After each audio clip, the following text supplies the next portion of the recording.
This is 332nd Battle Pack, or as Lego's calling it, Ahsoka's Clone Legion Battle Pack. Honestly, they should go on 332nd. I've been collecting Lego for 24 years, and I'm here to tell you, is this as bad as you think? First up, you got information on the side.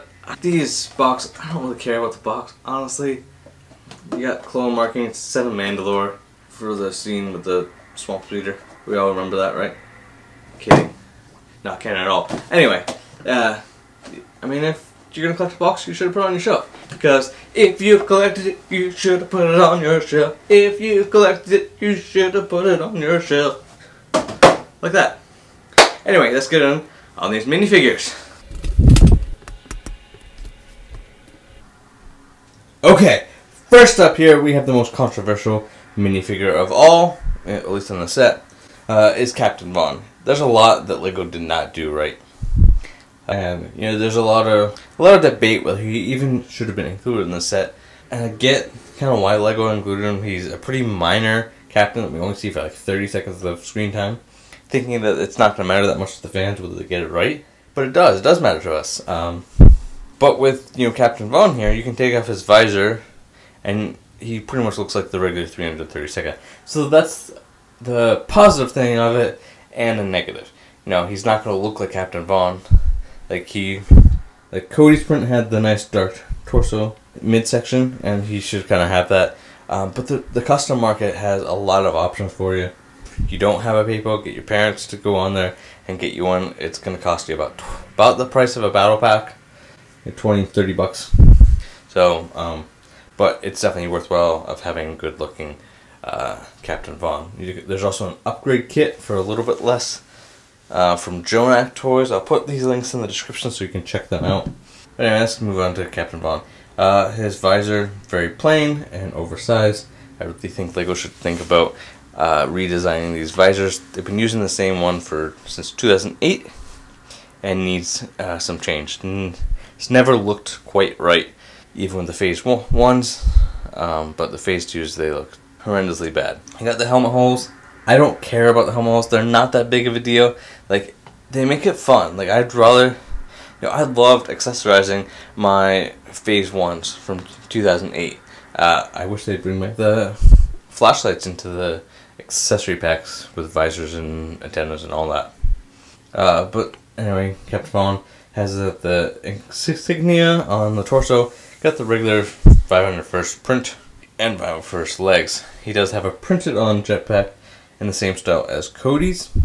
Some people are saying that a physical one would be nice. I don't see Lego making a mold like that very well. Like, they throw in the jetpacks and just recolor them, because they've been making that mold for a very long time.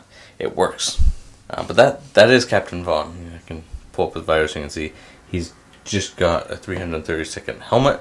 He should really have a much different helmet, and as Ahsoka print went over the visor, it was very cool looking minifigure, and you know, Lego really kind of dropped the ball on him. But the nice thing is that you can make him look like a regular 332nd and build up that army. Now you get pretty much these guys are going to be the same. This one has the long blaster rifle, which should have honestly gone to Commander Vaughn, but I followed it directly as the instruction intended. Again, all of them have the helmet holes. I don't think that they're as bad as people make them out to be. Like, they're not as good as not having the helmet holes, but they also make it fun to kind of accessorize your clones.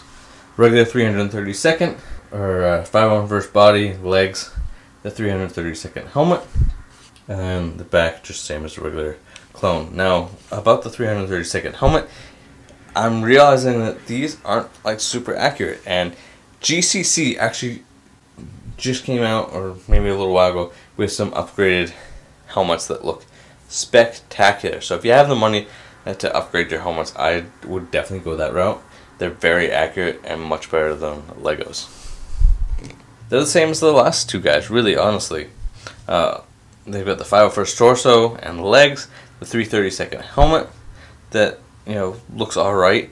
The helmet holes don't bother me, and then they have a clone head. I don't think it showed. That's the same for all of the minifigures here.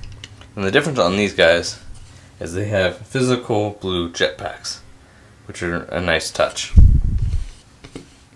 how you can get rid of them. Now here is the speeder. Like, there's nothing too special to it. They can open up these, I don't want to call them doors, so they're not really doors, but just to give your hands a little bit more room to stick a minifigure in there. You got stud shooters on the front, and you got clips on the sides here to clip into weapons. You get a nice, decent looking engine for a battle pack, but it doesn't spin or anything like that. Okay, you get this nice stud shooter. Alright, I'm calling it nice, it really isn't. It's a waste of 5 parts. It really was not necessary to include. You shoot it, it's fine. You get rid of it. Let's load up. I'll grab Vaughn here, and you can see the minifigure just like so. And then put a clip in, and you can kind of scoot around now. I don't know whether to putting some clear inverted round tiles underneath would have made it look just a little bit better, make it look like it's kind of floating, but you know, it's not that bad. It's a nice little build. Now combining a couple of these, you could probably make you know, a decent swamp speeder. You know, for a battle pack build, it feels like a very complete build. It's small, but you know, it just works. But I want to hear your thoughts right down in the comments. Don't forget to smash that like button for me. Really hit that like. If you're new here, consider subscribing. And I got more videos just like coming right up for you.